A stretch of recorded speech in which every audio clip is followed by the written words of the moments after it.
Welcome back to another incredible Reddit Stories compilation. Today we're diving into r/Pettyrevenge with 5 amazing stories that will keep you hooked from start to finish. Subscribe for more daily content. This story is titled The Bathroom, posted by u/Alaskan'. I worked in small cramped shop doing electronic repair. Company bought the building next door that had a 2-person office with bathroom and 4-bay garage. Moving my shop to the new building office was an awesome upgrade. Problem was it had a toilet and sink, the door just a few feet from my workbench and no vent. Immediately the bathroom became an issue. Mechanics were trashing it daily, and since it was in my shop I was expected to clean it. I complained loudly my electronic work was not causing all the grease stains all over the place. Not to mention the guys would literally shit themselves, then laugh about me having to work next to their stink. I talked to the boss. No joy. I talked to the mechanic supervisor. No joy. I appealed to the mechanics to just walk to the next building over like they always did.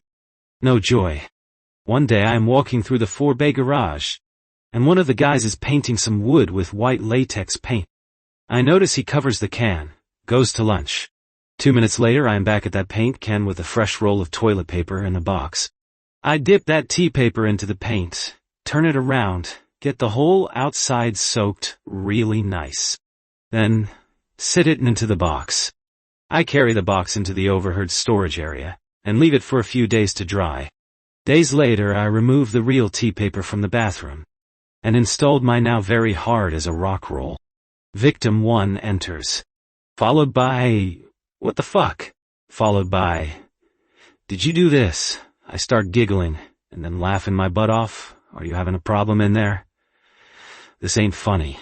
I slip 1 square of toilet paper under the door. If you say please, I might give you another one. Please? I shove another square under the door. Oh God! More. I shove 2 sheets under, I don't have a lot with me. Use both sides. I get a loud groan. Come on, man. Have a heart.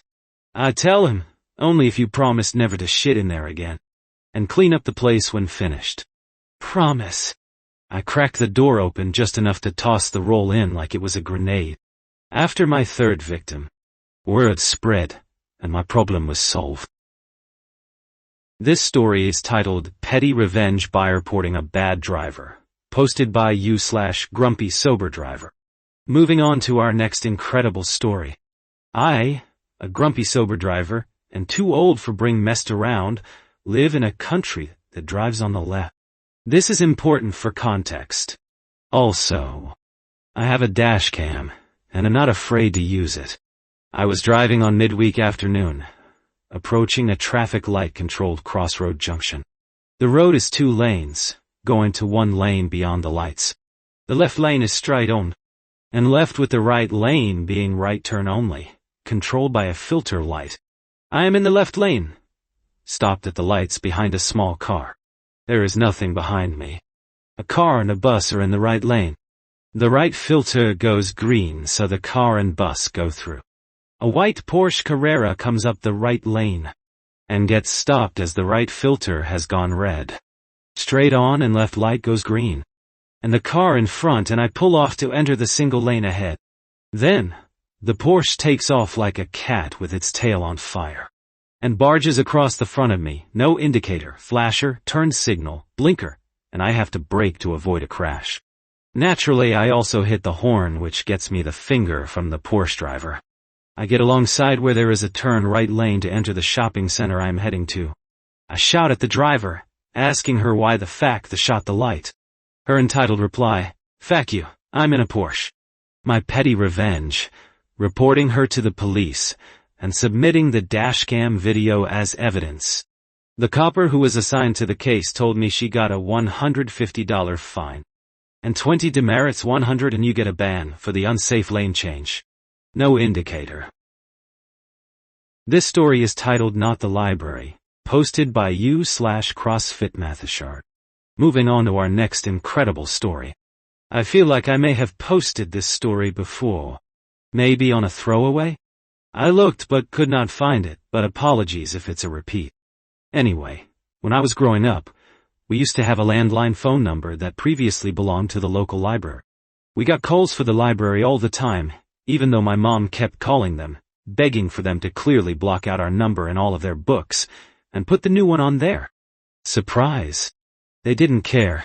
That is, they didn't care until we all started renewing books over the phone for patrons. Eventually, the calls stopped.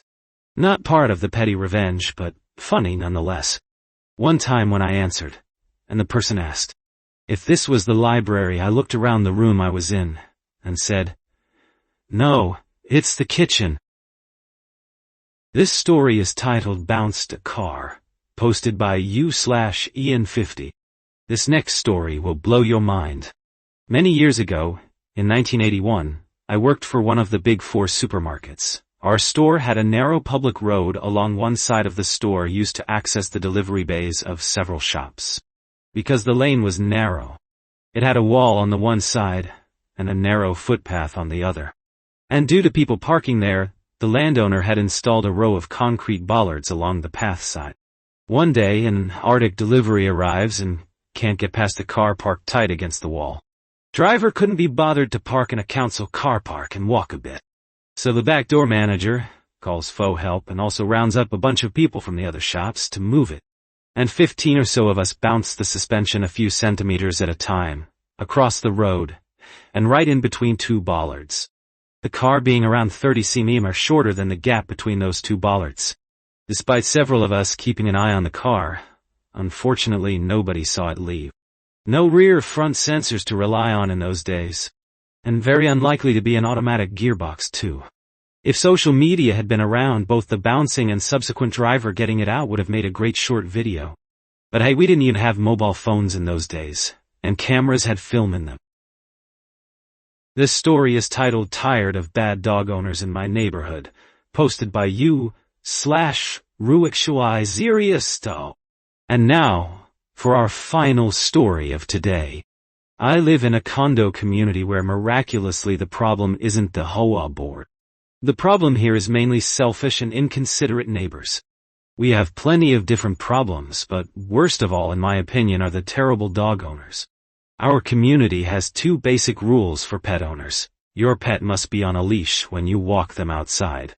You are supposed to have your pets relieve themselves in the large designated pet area. And if that isn't possible, no worries. Just clean up after your pet every time, no matter where they go. The grass is technically communal, but because a lot of money is spent on landscaping, it's completely against the rules to not clean up after your pet. And that's it. It is incredibly relaxed as far as rules go. And still, several dog owner neighbors act like having to follow rules for pet ownership is like living under an evil dictatorship. And we've had more and more problems happening the past couple years with dogs.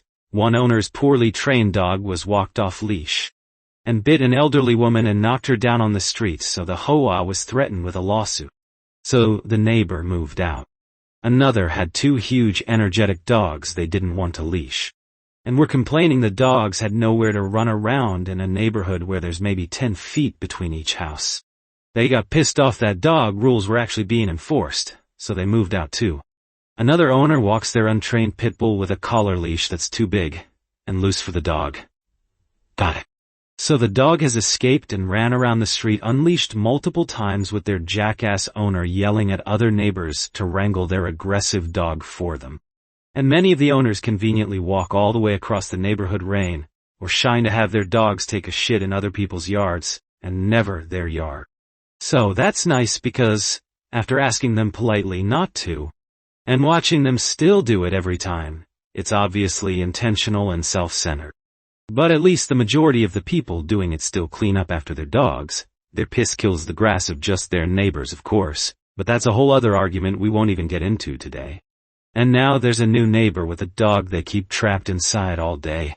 When they do take the dog out, they let them out the back door alone, unleashed and unsupervised. They've received complaints from other neighbors. I've asked them to keep their pet on leash. While they brushed it off, and they've already been talked to by the property manager. But they clearly think the entire neighborhood needs to deal with letting their precious fur baby be carefree. Well, Last week was where I started drawing the line. As usual, this post neighbor let their dog out. The dog sprints around for a while, then comes into my backyard, and takes 2 huge steamy shits right behind my patio. I see this happen and look over at the neighbor's house. They're literally watching this happen from their back window and do nothing. They let the dog back in and carried on. So, being way too nice, I give them one final chance.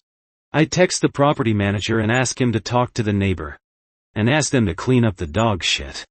He did so. I gave it a couple days. Then, we got a big snowfall 2 days later which just buried the shit. So naturally that pissed me off even more. When the snow melted this week, I looked out my window and saw the shit still just sitting there, not cleaned up. I thought maybe I should be polite about this. But then after remembering everything they've done and how fair I've been about this, I said, nah, fuck that. I grabbed a plastic bag, scooped up the 2 huge piles of shit still sitting in my yard, tied it up, and chucked it directly at their back door. I usually don't act this petty, but I'm so fed up with people like this, and have no regret. And hilariously, the bag is still sitting at their back door. Because of course they have zero awareness of the world around them. And if they let their dog out to do it again, then I'll do the same thing again.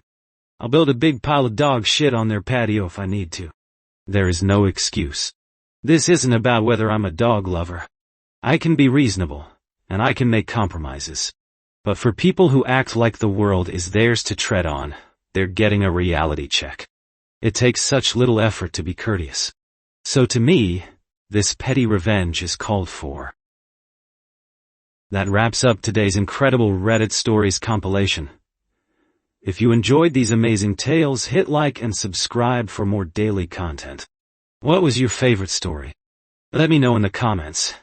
Thanks for watching.